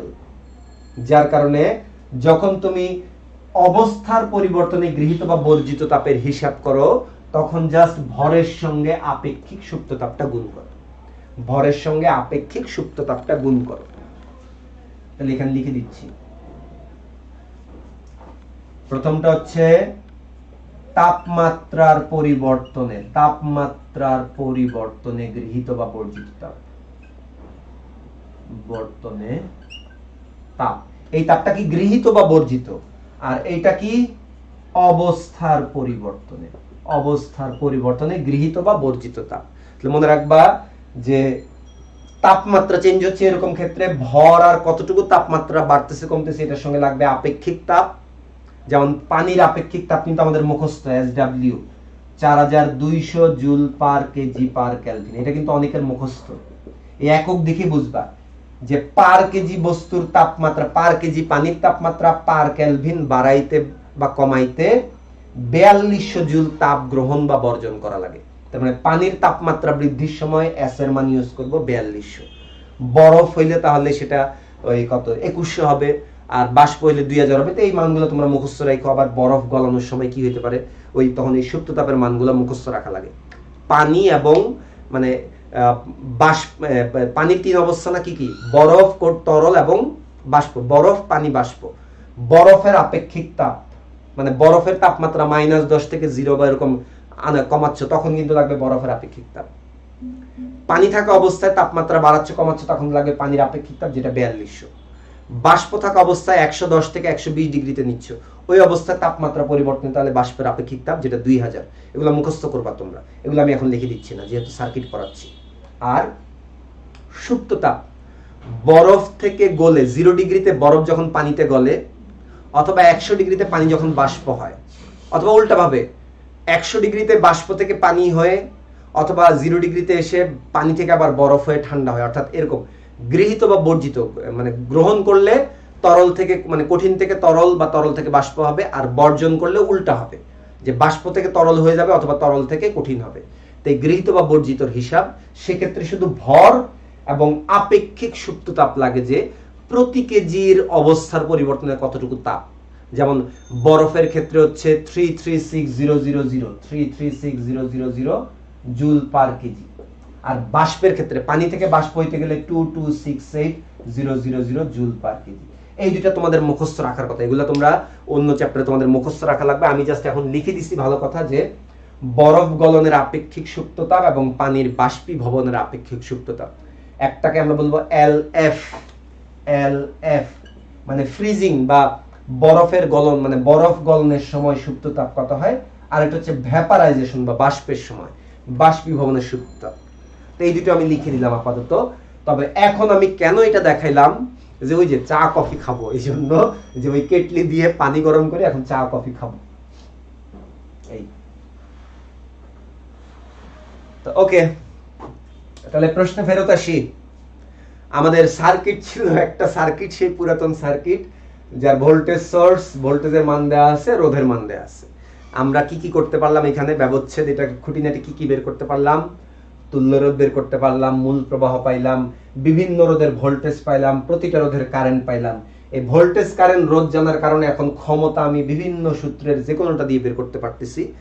সাথে যদি সময় দেয়া থাকে তাহলে কি পরিমাণ বিদ্যুৎ শক্তি ব্যয় হচ্ছে সেটা আমি ইউনিট এককে, কিলোওয়াট আওয়ার এককে বের করতে পারতেছি, প্লাস বিদ্যুৎ বিলের হিসাবও করতে পারতেছি, যে প্রতি ইউনিটের মূল্য কত টাকা, 3 টাকা না 5 টাকা, এরকম দেয়া থাকলে আমরা বিদ্যুৎ বিলের হিসাবও করতে পারতেছি। আর এখন আমি সাথে দেখাচ্ছি কি, যে ওই কেটলি, ওই যন্ত্রগুলোর মধ্যে একটা রোধ হচ্ছে কেটলি, কেটলির মধ্যে পানি রেখে পানি গরম করে আমি চা বানাবো নাহলে কফি বানাবো। আমি করলাম কি, 10 মিনিট ধরে 10 মিনিট আমি পানি গরম করলাম। কতটুকু পানি আছে, ধরলাম যে কেটলিতে এখানে দাগ কাটা, যে 200 ml, তাহলে পানি কতটুকু, পানির ভর 200 মিলিলিটার, মানে আমরা বলবো যে 200 গ্রাম, 200 মিলিলিটার 200 গ্রামের সমান। 1 লিটার হচ্ছে 1 কেজির সমান, তাহলে 1000 ml, 1 লিটার সমান কি 1000 মিলিলিটার, তার মানে 1 কেজি সমান 1000 গ্রাম। তাহলে মিলিলিটার এবং গ্রাম, 1 গ্রাম পানির আয়তন 1 মিলিলিটার, বা 1 মিলিলিটার আয়তনের পানির ভর 1 গ্রাম, এটা মনে রাখবা। ওই লিটার গ্রামের কনভার্সন আর কি। যাই হোক, গ্রাম কিন্তু গ্রাম না, আমি কেজিতে নিয়ে যাবো, তাহলে 0.2 কেজি, 0.2 কেজি বা 0.2 না 0.25 দিই, 250 ml দিই, 250 ml মনে করো 1 গ্লাস, কাটা 1 গ্লাস, তাহলে 0.25 কেজি। আর টাইমটাকে এখানে আমি একটু সেকেন্ডে নিয়ে যাব, কারণ এখানে বিদ্যুৎ বিলের হিসাব করব না, আমি এখন বিদ্যুৎ বিলের হিসাব করব না, আমি এখন অন্য হিসাব করব, যেন এটাকে সেকেন্ডে নিয়ে 10 × 60 সেকেন্ড, 10 × 60 সেকেন্ড।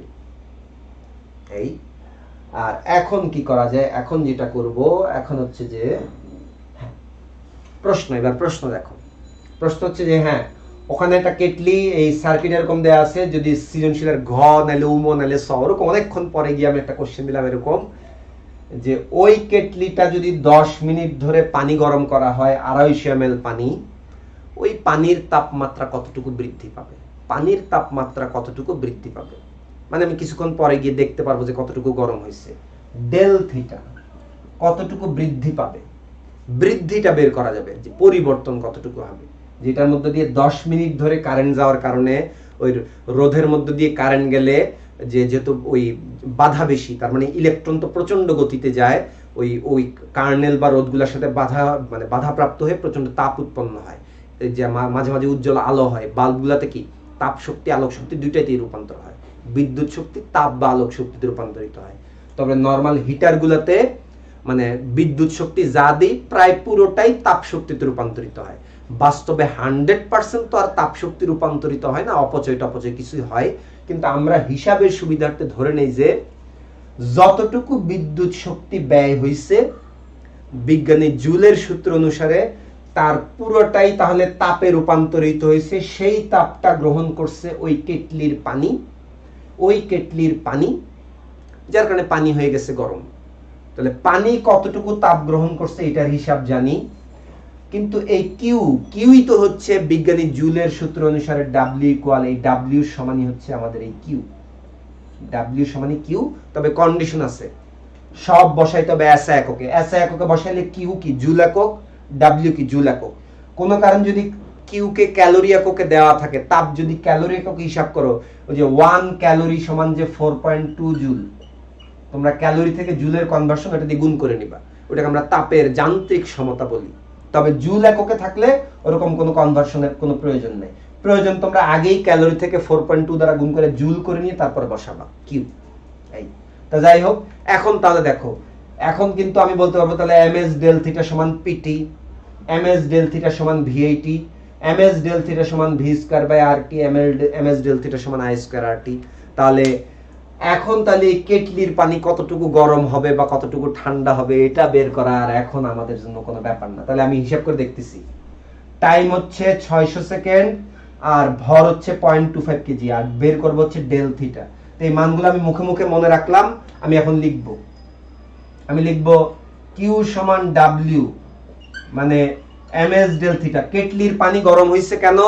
কারণ এইখানে বিদ্যুৎ শক্তি খরচ করে এখানে এটাকে গরম করা হয়েছে। তা ব্যয়িত বিদ্যুৎ শক্তি কিভাবে পাচ্ছি আমি? যেহেতু সার্কিটের সবার পাশে পাইছি মূল প্রবাহ পাইছি, আর V4টাও ভোল্টেজ ডিভাইডার রুল দিয়ে আমি বের করে ফেলতে পারতেছি। তাহলে কারেন্ট আর ভোল্টেজ পেয়ে গেছি। অথবা এরকম হইতে পারে, তোমরা এক কাজ করবা, সরাসরি ভোল্টেজ ডিভাইডার রুল ইউজ করে আমি বের করব হচ্ছে, এটা আমি কি বের করতেছি, পানি কতটুকু ডেল থিটা বের করব। তাহলে ভোল্টেজ ডিভাইডার রুল ইউজ করে আমি বের করব V4। এই V4 পাওয়ার পর সাথে দেখো রোধের মান কিন্তু দেয় আছে, রোধের মান কি আর বের করা লাগবে? খেয়াল করো, আমি VIT v square by RT i square RT যে কোনোটাই কিন্তু ইউজ করতে পারি। তার ভিতরে এই রোধের ভোল্টেজটা আমি ভোল্টেজ ডিভাইডার রুল দিয়ে বের করব, আর কারেন্ট হচ্ছে মূল প্রবাহ। তার মানে এই সূত্র দিয়ে করার সময় কিন্তু মূল প্রবাহটা জানা লাগে। কিন্তু তুমি যদি v স্কয়ার বাই r দিয়ে করো একই উত্তরই পাবা। ভিটা তুমি ভোল্টেজ ডিভাইডার রুল দিয়ে বের করলে আগের অঙ্কের মতোই, কিন্তু আর তো আর বের করা লাগতেছে না, আর এর মান তো প্রশ্নেই দেওয়া আছে। যার কারণে তোমরা ম্যাক্সিমাম টাইমেই এই সূত্রটা ব্যবহার করার চেষ্টা করবা, যে সার্কিটের কোনো একটা যন্ত্র বা ওইটার মধ্যে কতটুকু উৎপন্ন তাপ কিংবা ক্ষমতা বা বিদ্যুৎ বিলের হিসাব নিকাশ চাইছে, তার মধ্যে ক্ষমতার সূত্রে যে ভি স্কয়ার বাই আর, ওই সূত্রটা দিয়ে ইউজ করলে সবচেয়ে কম সময় পাওয়া যাবে। তাহলে আমি এখানে লিখবো ডাব্লিউ সমান লিখবো V square by R T, V square by R T. এই যে এই প্রত্যেকটা এখন ডাব্লিউ সমান, তার মানে আমি এই সূত্রটা ইউজ করছি, এটা V square by R T. এই ভোল্টেজটা আমরা কি পাইছি? V4, এটা হচ্ছে আমাদের V4, এটা হচ্ছে আমাদের V4। তাহলে আমাদের লাগবে হচ্ছে ডেল থিটা। তাহলে ডেল থিটা সমান, আমি একবার মান বসাই দিই, তাহলে m আর s এর পাশে ভাগ হবে। ফার্স্টে V4 এর স্কয়ার, V4 জানি কত পাইছিলাম, V4 হচ্ছে আমাদের 80 স্কয়ার ইনটু টাইম কত, টাইম হচ্ছে 600 সেকেন্ড, ওই যে 10 মিনিট 60 ইনটু 10 সেকেন্ড। তার সঙ্গে আর কিছু গুণ হবে না, ভাগ হবে কি আগে থেকে R4, v square by R4। এই যে V4 স্কয়ার, এটা একটু ক্লিয়ার করে লিখি, V4 স্কয়ার বাই R4 টি। যে এই কেটলির পানি কতটুকু গরম হবে, এই গরম করে দিচ্ছি, দেখি কতটুকু গরম হয়। আর তাহলে m আর s এর পাশে ভাগ হবে, m ছিল 0.25, আর পানির আপেক্ষিক তাপ, এই যে দেখো পানির আপেক্ষিক তাপ কিন্তু প্রশ্নে বলে দেয়া থাকবে না, মুখস্থ থাকবে, SW 4200 joule per KG per kelvin. 1 KG পানির তাপমাত্রা চেঞ্জ করতে 4200 জুল তাপ লাগে। এই ডেল থিটাটা আমি আর হিসাব করতেছি না, তোমরা ক্যালকুলেটরে হিসাব করে দেখবা। আর নাহলে একটু হাতে কলমে আছে, হাতে কলমে একটু কমাই দিই, দুইটা শূন্য গেল। 0.25 মানে কিন্তু হচ্ছে 1/4, 0.25 মানে অ্যাকচুয়ালি 1/4, উপরে তাহলে 4 গুণ হবে। আরো ক্লিয়ার করে লিখি, আচ্ছা এখানে কাটাকাটি করা যায়, 21 দুগুণে 42, 3 দুগুণে 6, 3 সাতা 21, 6 আচ্ছা 6 সাতা 42, একবারে তো কাটাকাটি করা যায়। তার মানে উপরে হবে দেখো 80 ইনটু 4 ডিভাইডেড বাই 7, 8 8 64, 464 না 8 8 64, 4 64 হচ্ছে যে 256, তারপরে 2টা 0 7, 256 তারপর 2টা 0 7। এই ওকে, তাহলে আজকে আর খুঁটিনাটি সিরিজের বেশি দূর না আগাই, আজকে আর খুঁটিনাটি সিরিজকে বেশি লেন্দি না করি, অনেক কিছু দেখে ফেলছি। নেক্সট সিরিজে আমরা অ্যাকচুয়ালি দেখব যে এই যে রোধ, এই রোধগুলো মানে তো ওই যে সিলিন্ডার চিকন তার হইতে পারে, যেমন ওই যে বাল্বের ভিতরে খুবই সরু তার থাকে, নাইক্রোম বা টাংস্টেন তার, যেগুলো রোধ বেশি থাকে, ওখান দিয়ে গেলে বাধাপ্রাপ্ত হয়ে উজ্জ্বল হয়ে জ্বলে ওঠে, এরকম আর কি। তো যাই হোক, ওই তার তো দেখতে অ্যাকচুয়ালি মনে করো যে মার্কার বা সিলিন্ডার আকৃতির, যে সিলিন্ডার, যে রডের মতো সিলিন্ডার, ঠিক আছে। এই সিলিন্ডার শেপের তারের দৈর্ঘ্য কিংবা মোটা বা চিকনের পরিমাণের উপর বেস করে রোধের মান তো কম বেশি হয়, না? তা তোমরা হয়তো দেখা যাবে যে ওই দৈর্ঘ্যের অনুপাত দেয়া আছে, ব্যাস বা ব্যাসার্ধের অনুপাত দেয়া আছে, সেখান থেকে তোমরা রোধের অনুপাত বের করছো, যেটা হচ্ছে এরকম সূত্র দিয়ে। এটা হালকা একটু টাচ দিয়ে দিয়ে তোমরা আজকে করবা। তা যাই হোক, দেখো আমরা কি করছি আরেকবার একটু ক্লিয়ার করে দেই। তুল্যরোধ, মূল প্রবাহ, ভোল্টেজ, কারেন্ট ওগুলা করছি। আমরা যে কোনো রোধে প্রতি সেকেন্ডে ব্যয়িত শক্তি মানে প্রত্যেকটা যন্ত্রের ক্ষমতাও বের করে ফেলতে পারতেছি, আর সাথে সময় দেয়া থাকলেই কেবলমাত্র ব্যয়িত বিদ্যুৎ শক্তি এবং সেই ব্যয়িত বিদ্যুৎ শক্তি থেকে উৎপন্ন তাপ সূত্র যে কোনোটা আমরা ব্যবহার করতে পারবো, প্রশ্নে যেহেতু এগুলা দেয়া আছে একটা সার্কিটে। বুঝা গেছে?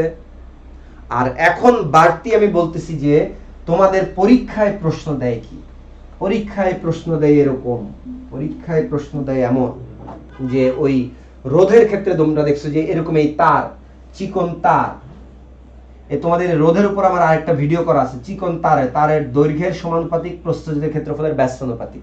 এখান থেকে তোমরা অথবা দেখা যাবে যে এইভাবে বলা যায় যে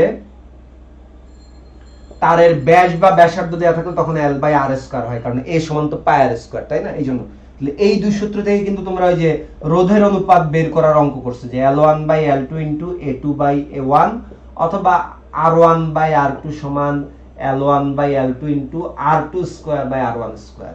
যে দৈর্ঘ্য সমানুপাতিক, একই অনুপাত, ক্ষেত্রফল ব্যস্তানুপাতিক, বিপরীত অনুপাত। রোধের যে অনুপাত দৈর্ঘ্যের একই অনুপাত, কিন্তু ব্যাসার্ধের উল্টা অনুপাত, স্কয়ার আছে স্কয়ার, এরকম আর কি। এই সূত্রগুলা কিন্তু তোমরা ইউজ করে অঙ্ক করছো। তাহলে এখন বললো যে সার্কিটের এই R2 রোধ, ওইখানে যে আমরা বাল্ব ব্যবহার করছি সেই নাইক্রোম তারের, এইখানের নাইক্রোম তার আর এখানের নাইক্রোম তার, দুই তারের দৈর্ঘ্যের অনুপাত দেওয়া আছে, তাদের ব্যাসার্ধের অনুপাত দেওয়া আছে, অথবা ক্ষেত্রফলের অনুপাত দেওয়া আছে। তুমি তাহলে বের করতে পারবা কি রোধের অনুপাত, রোধের অনুপাত। তো এটা আমি একটা ছোট্ট একটা অঙ্ক দেখাই দিয়ে শেষ করে দিই,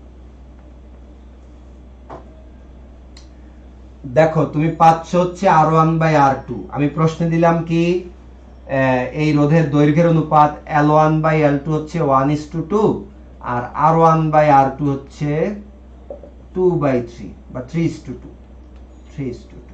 এই দৈর্ঘ্যের অনুপাত, যে এইখানে যে বাল্বটা ব্যবহার করছি তার আর এখানকার তারের দৈর্ঘ্য, বাল্বের তারের দৈর্ঘ্য রোধের যতটুকু, ওই দৈর্ঘ্যের অনুপাত হচ্ছে 1:2। তার মানে এইখান থেকে এখানকার রোধের তারের দৈর্ঘ্য ডাবল, কিন্তু ক্ষেত্রফলের দিক থেকে 3:2, তার মানে ওইটার বেশি এটার কম। আচ্ছা, এটা L2 বাই L3 দিই, তাহলে better L2 by L3, R2 by R3। তাহলে কিন্তু তুমি রোধের অনুপাত ইজিলি বের করে ফেলতে পারো। রোধের অনুপাত কি হবে? এই সূত্র অনুযায়ী L1 বাই L2 একই অনুপাত হবে হাফ, কিন্তু ব্যাসার্ধের উল্টা অনুপাত আবার স্কয়ার, তাহলে 4/9। কাটাকাটি করে কিন্তু পাওয়া যায় 2/9।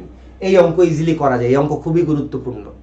কিন্তু এই কনসেপ্ট মিক্স করে এখন অঙ্ক দিতে পারে কি, যে এই দুইটা বাল্ব বা দুইটা ফ্যান বা বাল্ব দুইটা কিভাবে যুক্ত আছে বর্তনীতে?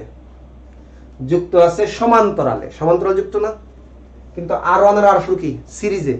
তো যাই হোক, সমান্তরাল সিরিজ না, তুমি জাস্ট দৈর্ঘ্য আর ব্যাসার্ধ থেকে রোধের অনুপাত পাইছো।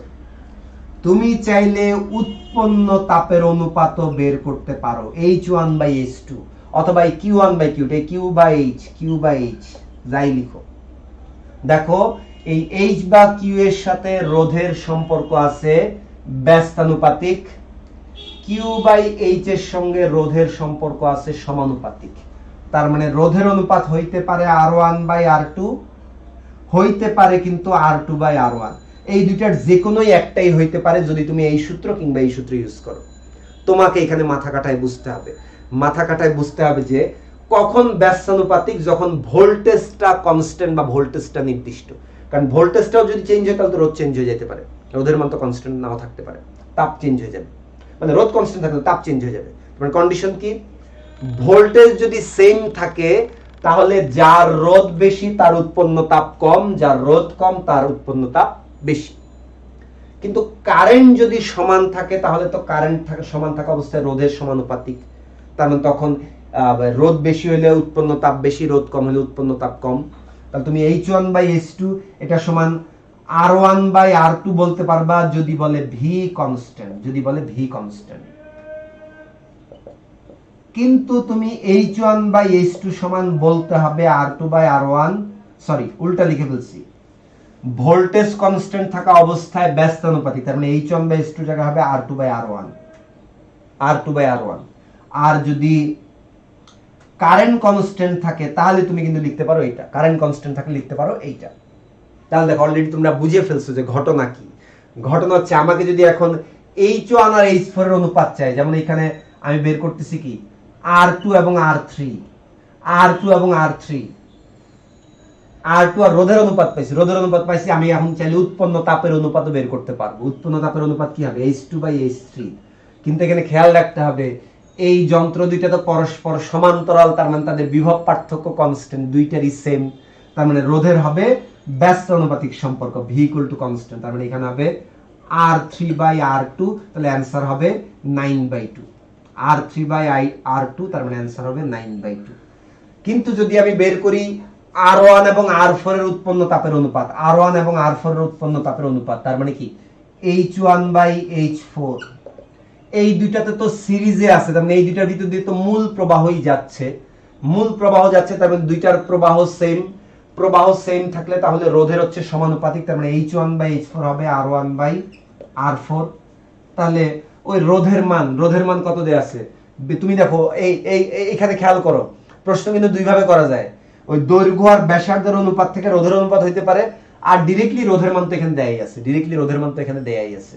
এখানে আর ওইরকম দৈর্ঘ্য ব্যাসার্ধের অনুপাত দিয়ে প্রশ্ন করার প্রয়োজন নাই, কারণ রোধের মান তো দেয়াই আছে। তাহলে এখান থেকে R3/R2, R3/R2 কত হবে? 120/20, 120/20। তার মানে এই সরি কোনটা কি করলাম, H2H3, এই দুইটার উৎপন্ন তাপের অনুপাত হবে কি ভোল্টেজ কনস্ট্যান্ট থাকা অবস্থায় রোধের ব্যস্তানুপাতিক, তার মানে বিপরীত অনুপাত। তাহলে R3 হচ্ছে 120, R2 হচ্ছে 60, 120/60, তার মানে হচ্ছে 3/2, না সরি 2:1, 2:1। আর H1/H4 হবে কি H1 আর H4 একই কারেন্ট, তার মানে রোধের সমানুপাতিক, রোধের সমানুপাতিক মানে একই অনুপাত। তাহলে এখানের রোধ হচ্ছে 20, এখানের রোধ হচ্ছে 40, তার মানে 20/40, তার মানে 1:2। এই যে উৎপন্ন তাপের অনুপাত, এই রোধের মান জানা থাকলে বের করতে পারতেছো। আর সাথে তোমাদের বাড়তিও বলে দিছি যে এই যদি কখনো তারের দৈর্ঘ্য বা ব্যাসার্ধ বা ব্যাসের অনুপাত থেকে রোধের অনুপাত বের করতে বলে, এই অঙ্ক তোমরা করছো, কিন্তু উৎপন্ন তাপের অনুপাত বললে তখন তোমরা খেয়াল রাখবা যে যন্ত্র দুইটাকে কি কোন একটা মানে সমান্তরালে যুক্ত করছে উৎসের সাথে, নাকি শ্রেণীতে যুক্ত করছে, তাহলে সেই অনুযায়ী উৎপন্ন তাপও কিন্তু কি চেঞ্জ হয়ে যাবে। ওকে, তা যাই হোক, বিশাল লম্বা একটা ক্লাস ছিলাম, তোমাদের হয়তো খুব ধৈর্য নিয়ে দেখা লাগবে, প্রয়োজনে 2-3 বারে 3-4 দিনে অর্ধেক করে দেখো, কিন্তু অ্যাটলিস্ট পুরোটা ভালোভাবে দেখো, তাহলে আশা করি ক্লিয়ারলি বুঝতে পারবে যে অ্যাকচুয়ালি কি হয়েছে। ঠিক আছে, ওকে, তাহলে আজকে আর বেশি সময় নিচ্ছি না, এতটুকুই থাক। আর তোমাদের জন্য কথা, তোমরা এই ঢাকা ভার্সিটি ভর্তি পরীক্ষা আর কয়েকদিন আছে, একটু ভালোভাবে প্রিপারেশন নাও। আর অ্যাডমিশনের যারা এইচএসসি পরীক্ষার্থী আছো, তোমাদেরও আশা করি এই সার্কিটের এই দুইটা ক্লাস খুব ভালো হেল্প হবে। আর পরের ভিডিওতে ওই একই সার্কিটে আমি কারশফস ল, তোমরা অনেকেই কারশফস ল নিয়ে প্রবলেম দেখাইছো, আমি তো এই সার্কিটে কারশফ ল নিয়ে প্রবলেম দেখাবো। আর সার্কিটের এখানে কোন একটা সুইচ লাগাই দিবে, সুইচ অন রাখলে কি হয়, অফ করলে কি হয়, তখন এটার কারেন্ট কি ভোল্টেজ হবে, এরকম তখন আর অঙ্ক সহজ হয়ে যায় ব্যাপারটা আর কি। ওই ধরনের ওই চেঞ্জ করে কি কি হতে পারে, এগুলো তাহলে নেক্সট ক্লাসে আমরা দেখবো। ঠিক আছে, তাহলে সার্কিটের খুঁটিনাটি সিরিজ 3ও তাহলে বের করতেছি ইনশাল্লাহ, দেখা হবে তোমাদের সাথে। ওকে, আর যেটা বলছিলাম যে কেকের একটা গান শোনাবো, কেকের কোন গান শোনানো যায়,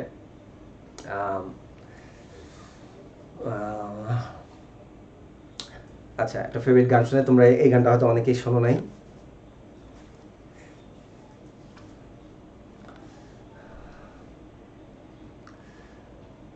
बेताबियों की शाम शहर से ना था मैं वाकिफ दर्द जिगर से, गुजरा नहीं था मैं तो कभी भी प्यार के दिलकश राह गुजर से, तेरे सिवाना अब कोई अरमा, अब जिंदगी है तुझसे मेरी, बिन तेरे हर जगह तन्हाई सी है, मेरे दिल जिस्म जा पे तू छाई सी है, तेरा चेहरा सनम एक रुबाई सी है, मेरे दिल जिस्म जा पे तू छाई सी है। ओके, থ্যাংক ইউ সবাইকে, আল্লাহ হাফেজ।